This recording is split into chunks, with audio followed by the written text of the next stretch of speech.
जीने के लिए रेडीमेड वस्त्रों की दुकान पोशाक बंद कर रात 9:30 बजे प्रथम घर पहुंचा तो उसका मुंह उखड़ा हुआ था। पत्नी लालसा ने रोज की तरह बेड पर अखबार बिछाकर खाने की थाली रख दी। प्रथम खाना खाते हुए अचानक बोला, लालसा तुम ठीक हो? कंफर्ट फील करती हो? लालसा ने कोई जवाब नहीं दिया, बस शिकायत भरी नजरों से देखा तो प्रथम झल्लाते हुए बोला, मैं अपना काम छोड़ तुम्हारा दिल बहलाने के लिए घर में नहीं बैठ सकता और दोनों लड़के अपना करियर छोड़कर तुम्हारी सेवा नहीं बजाएंगे। लालसा ने प्रथम की बात सुनी और चुप रही। कभी बहुत हंसती थी पर अब चुप रहती है। जानती हो लोग क्या कहते हैं? कहते हैं तुम अजीब होती जा रही हो। तुम्हारा बढ़ता पशु प्रेम लोगों को हैरान करता है। पामेरियन पैंथर, उसके पप्स, 5 मिट्ठू तुमने पाल रखे हैं और तुम्हें मुझसे अधिक उनकी चिंता रहती है। दोनों बेटे पढ़ाई के लिए पूना चले गए। मैं बिल्कुल खाली हूँ और अकेली भी। तो मिट्ठू, तमाम औरतें अकेली रहती हैं। तुम परिस्थिति को सामान्य तरीके से नहीं ले सकती, जबकि कोई कमी नहीं है। इतना पैसा, इतना बड़ा घर, ठाट बाट पर अकेले क्या करूं? मैं बच्चों को पूना नहीं भेजना चाहता था। ये तुम्हारी और बच्चों की जिद थी। तुम्हारे पूत जो सीए और एमबीए करने पूना गए हैं, यहाँ रहकर भी तो कर सकते थे। अच्छे इंस्टीट्यूट की वैल्यू होती है, तो उन्हें कौन सी नौकरी करनी है? पोशाक को संभालना है, पर यहाँ मैं उन्हें आवारा घूमने की आज़ादी न देता। लालसा, तुम्हारे पूत पढ़ने नहीं लड़कियां छेड़ने गए हैं। लड़कियां तो यहाँ भी छेड़ सकते थे। तुम्हारी ओर से हेल्पलाइन खुली हो तो यही करेंगे। पूना की हवा खाकर वे यहाँ रहने नहीं आएंगे। मैंने इतनी मेहनत से काम जमाया, वो खत्म समझो। उनकी अपनी जिंदगी है जिसे वे अपने तरीके से जीना चाहते हैं, पर तुम मुझे नहीं जीने दे रही हो। लोग कहते हैं तुम इतनी चुप रहने लगी हो, जो विचित्र बात है। शशिधर ने तो यहाँ तक कह दिया कि प्रथम परिस्थिति को टालो मत, क्लिनिकल साइकोलॉजिस्ट से सलाह लो। लालसा को लगता है कि यदि मनोचिकित्सक से परामर्श न लिया गया तो वह किसी मानसिक बीमारी से पीड़ित हो जाएगी।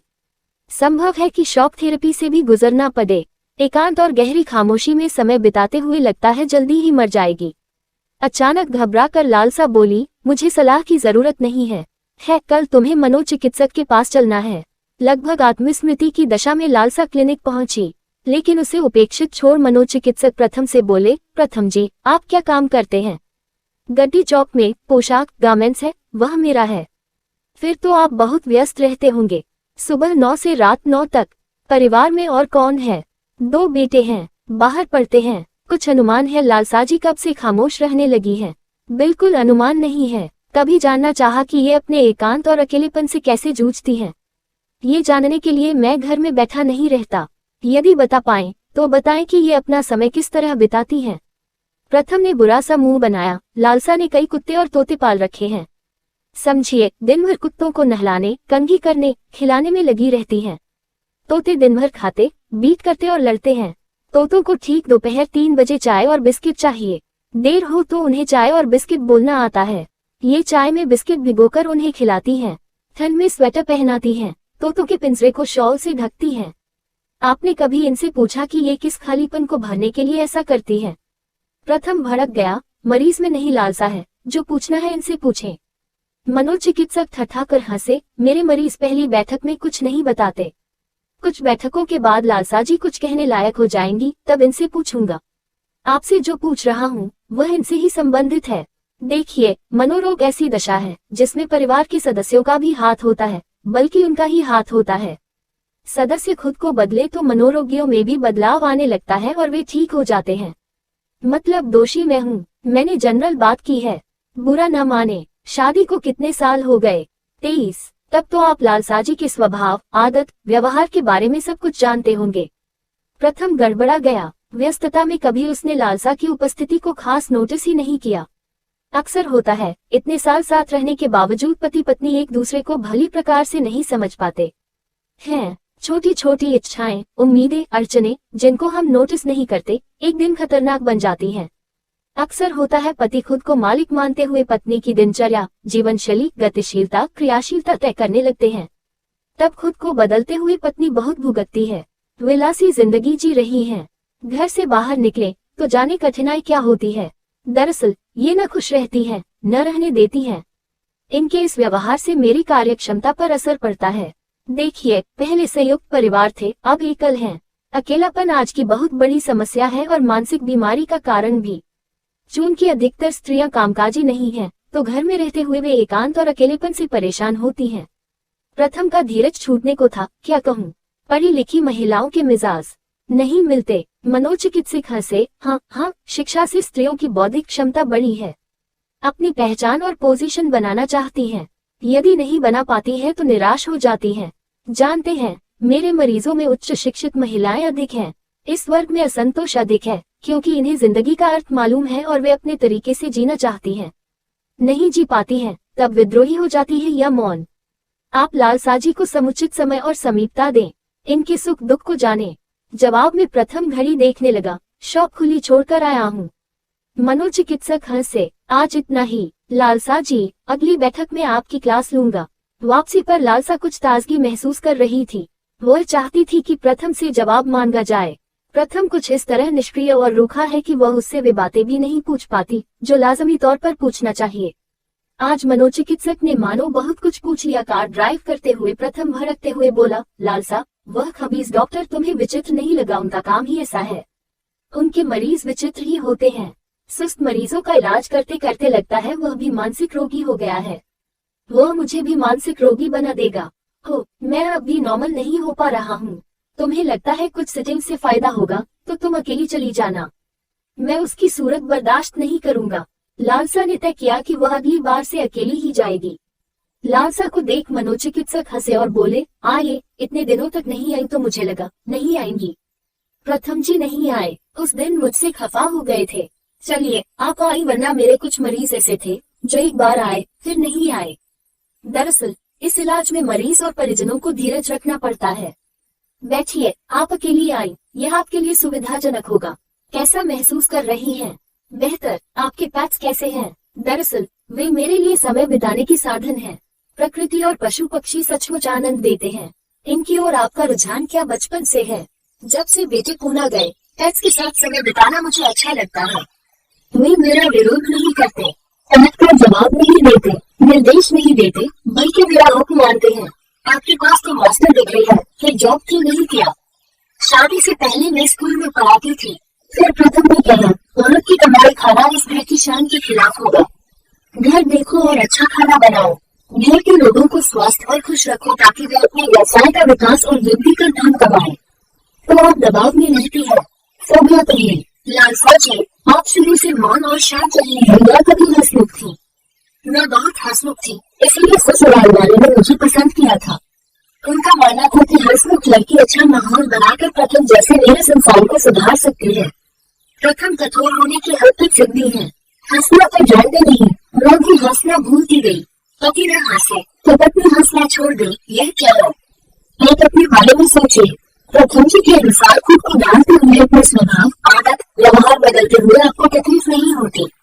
अपने स्वभाव को बहुत अधिक बदलना सिर्फ टॉर्चर है। सहन शक्ति की भी कोई सीमा होती है।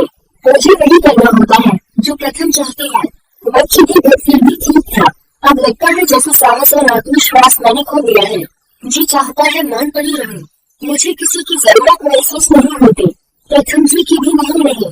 हम एक घर में रहते हैं और एक दूसरे से बहुत दूर हैं। तलाक का ख्याल आता है नहीं। मैं अपने बच्चों और घर को नहीं छोड़ सकती। बच्चे मुझे जान से प्यारे, फिर और घर का खुलापन बहुत अच्छा लगता है।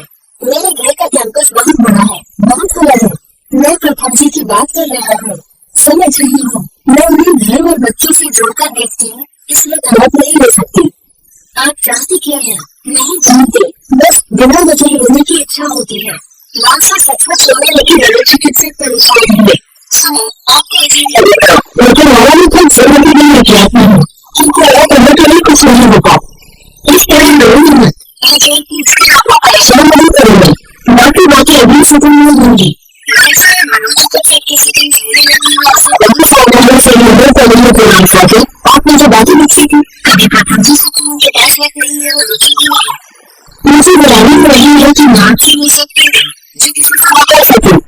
आपने हंसने पर छोड़ा, याद नहीं, याद कीजिए। अच्छी बात पर हंसने की आपको अपने हंसी को वापस पाना है। हंसने के लिए तमाम राष्ट्र क्लब खुल रही है।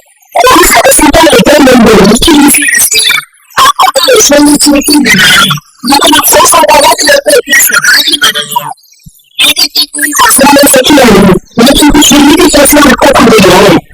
हंसी लोगों से मिले, खुलकर बात करे, उन लोगों ने तीन लोग उनको मनोचिकित्सक हंसने लगे। लालसा के दिल में कौन सा दुख है, किसी से बोलने की बात करने की इच्छा नहीं होती। मेरे अगर शोर से भगवान थोड़ी लगी है, मकान में खुद पर विश्वास ही नहीं रहा। आपको चलना चाहिए, के पास चले जाए, लेकिन कहीं नहीं जाने देते हैं।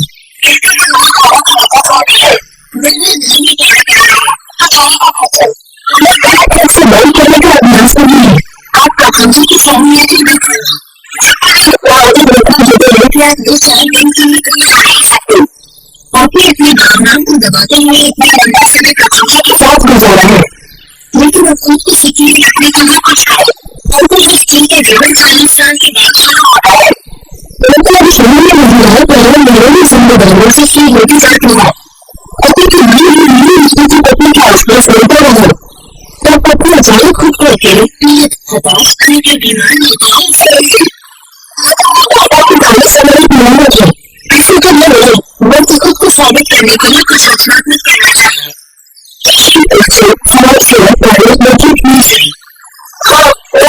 आपने बताया था कि आपके पास देखभाल कौन करता है, कोई नहीं। खूब बड़ा है, आप अच्छा बच्चा तैयार कर सकते हैं, नीति चुनाव कर सकते हैं। सस्ते छोड़ना होगा, जानते हैं सस्ते धीमी आत्महत्या है।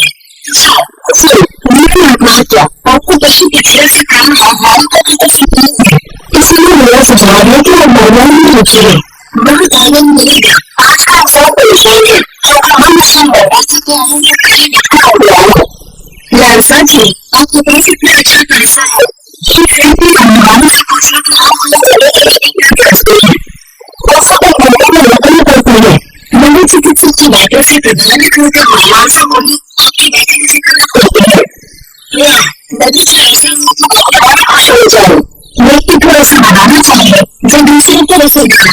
सिर्फ उदास लोगों को कोई नहीं देखता, ऐसा उदास लोग नहीं है जो लोगों को परेशानी दूर करने का विचार करे। करते हैं, आपको अपने परिवार के लिए नहीं, बल्कि अपने लिए भी चलाना चाहिए। एक नतीजे में खाते हैं, कुछ ही दिनों में लालसा के व्यक्तित्व में निखार आ जाएगा और लोग खुश रहने लगेंगे।